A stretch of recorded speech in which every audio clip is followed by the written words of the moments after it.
Alright. Let's check out China reacts to President Trump extends TikTok deal deadline. Let's see what's going on with that. Please like, comment, and subscribe. Let's talk about some of these tech headlines as well. Now we know TikTok getting yet another 75-day reprieve, according to President Trump here.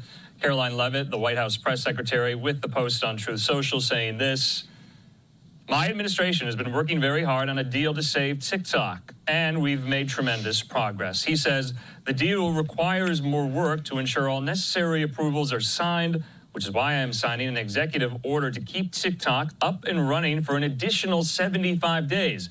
We hope to continue working in good faith with China, who I understand are not very happy about our reciprocal tariffs necessary for fair and balanced trade between China and the USA, parenthetical. This proves that tariffs are the most powerful economic tool and very important to our national security. He says, we do not want TikTok to quote unquote go dark. We look forward to working with TikTok and China to close the deal. Thank you for your attention to this matter. That's because, believe it or not, TikTok had a lot to do with Donald Trump winning the election and spreading his word across America. A lot of people use TikTok. Trump says. We also have a statement in from ByteDance, TikTok's Chinese parent company. A spokesperson there saying ByteDance has been in discussion with the U.S. government regarding a potential solution for TikTok U.S. An agreement has not been executed. There are key matters to be resolved. Any agreement will be subject to approval under Chinese law. In the meantime here, let's bring into the conversation our friend there, tech policy analyst Adam Kovakovich. He joins me. Adam, good to see you. You and I have discussed this long-enduring TikTok saga many, many times here. Yet another wrinkle in this story, TikTok getting a 75-day reprieve. That's probably good news to the millions of Americans who use TikTok or who rely on TikTok for their livelihoods on a daily basis. But I got to ask you this. Signing an executive order to delay the implementation of a law that Congress passed, is that unusual? You could say that. That's unusual, maybe unprecedented. I think we're in a law-free zone here, considering that Congress, the law that Congress passed that requires TikTok to be sold in order to continue operating in the United States, went into effect 75 days ago, and Trump just decided unilaterally that he wasn't going to enforce it, and he directed the Justice Department not to enforce it. And so we've been operating in that sort of weird law-free zone for the last 75 days. And this deadline of tomorrow was always artificial by Trump. I think he believed that it was going to give some pressure to the Chinese government to negotiate this sale. But because it was artificial, it's always the kind of deadline that could have just been easily extended, no problem. And because Trump has already directed his Justice Department not to enforce this law, we're just going to continue with the status quo. They could keep doing this into perpetuity, and they might. Well, presumably they're doing this because no real actionable offers or bids are on the table. Do I have that right? I mean, we've gotten a lot of reports over the last week that maybe, Amazon, maybe Oracle, maybe BlackRock, Blackstone, and others, might seriously... Elon Musk should just buy TikTok. Just like he did with Twitter. He made Twitter amazing. I'm sure he could do the same with TikTok. Also, it would be my dream if he could build me a Tesla dealership here in Maine where I live. I bet I could make Maine one of the biggest Tesla cities in the United States in 10 years or less. Take a look at bidding on acquiring TikTok, but you just kind of have to read the tea leaves here. Now, maybe you're doing that, but if this delay is now in effect for 75 more days, none of those bids materialized. Is that safe to say? It's actually not really a problem of not having enough bidders, or it's not even really a problem of the bidders not being willing to pay enough. The problem is the seller. And the seller here is really under the thumb of the Chinese government.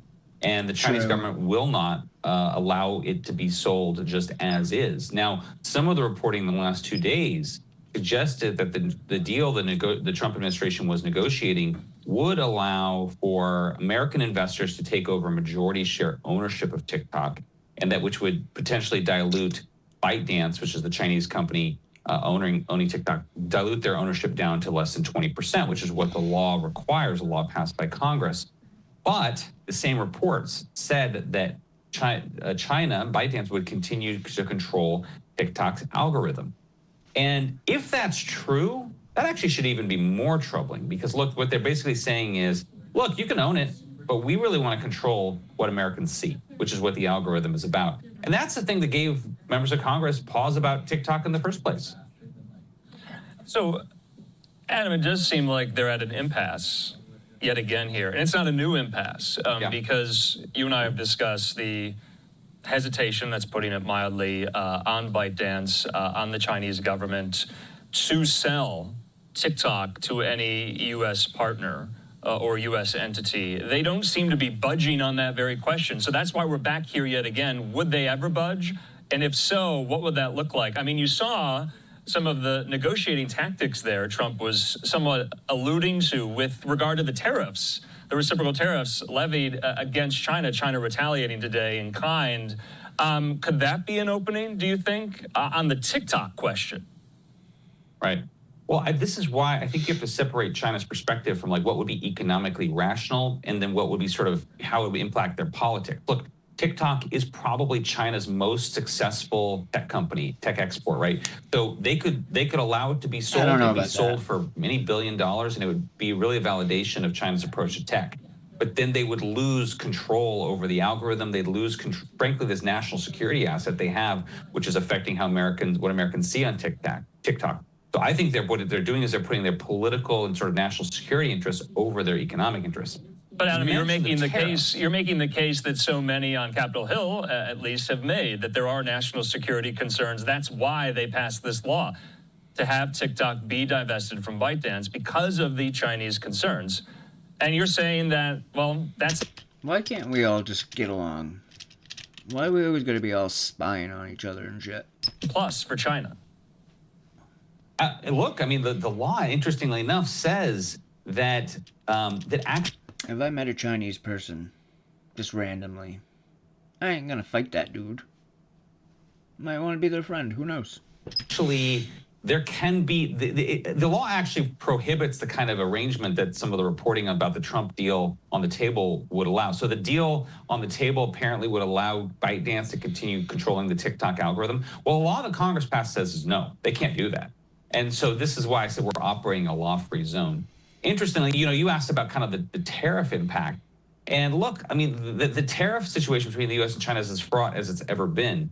And so this idea that the TikTok thing kind of like could be used as leverage is just sort of fantasy to me, because it'd be like if I went down to like my car dealership and when it was trying to negotiate a car purchase, but then I simultaneously like drove a tractor or big rig onto the lot and sort of ruining the whole lot.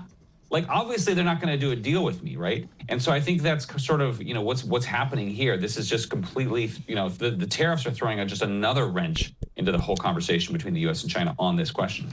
I mean, the flip side of that is, how valuable is TikTok to the United States in order for us to budge on the TikTok question vis-a-vis China in maybe taking off some of the tariffs we've already levied reciprocally on China? And you could ask the same question, how valuable is TikTok to China that they would respond in kind to also back down from their retaliatory tariffs? Do we know the answer to that? Is that just a rhetorical question? You cited that as fanciful.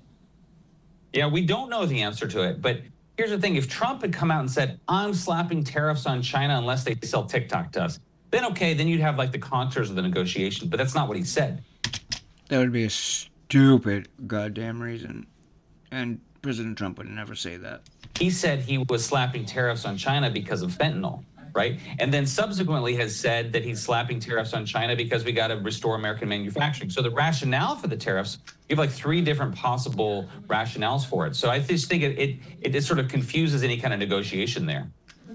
All right, Adam Kovacevic, we're going to have to leave it at that. We do appreciate your insight into this matter. I'm sure we'll be talking in the next 75 days or sooner if one of these bids does materialize by one of these U.S. partners here. Adam, have a good weekend. Well, yeah. Well, like I said in the beginning, please like, comment, and subscribe. I'm new to this and just trying to make a living. Trying to make it so my mom retires and she doesn't have to work ever again. And she gets a dream house.